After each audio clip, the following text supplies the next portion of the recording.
চাওক ৰাতি হৈ যোৱা যেটো ঘটনা এই ঘটনাৰ খবৰ লবলৈ ময়ো ইয়াত আহিছো মোৰ কোকৰাঝাৰ সমষ্টিৰ অন্তৰ্গত কোকৰাঝাৰ সালাখাটিৰ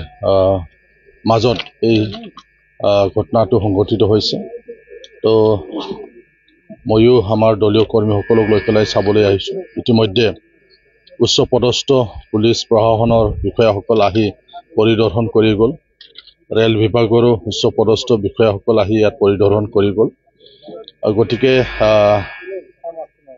নিশ্চিতভাৱে উচিত এটা তদন্ত হ'ব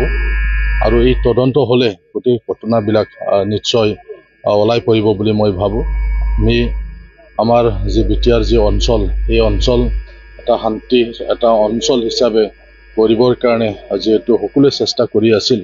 গতিকে এনেকুৱা সময়ত কোকৰাঝাৰত যি যোৱা ৰাতি যিটো IED যি বিস্ফোৰণ ঘটিল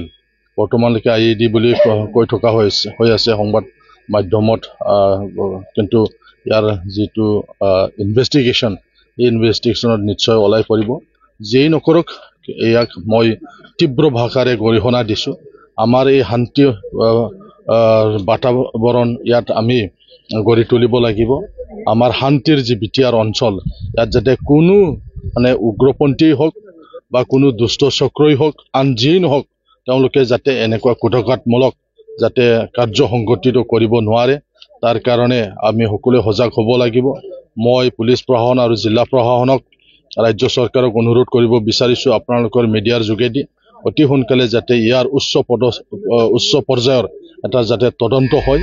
আৰু যাতে এই গোটেই ঘটনাৰ আঁৰত কোন আছে ইয়াক যাতে ওলাবলৈ চেষ্টা কৰা হয় তাৰ কাৰণে মই আহ্বান জনাইছোঁ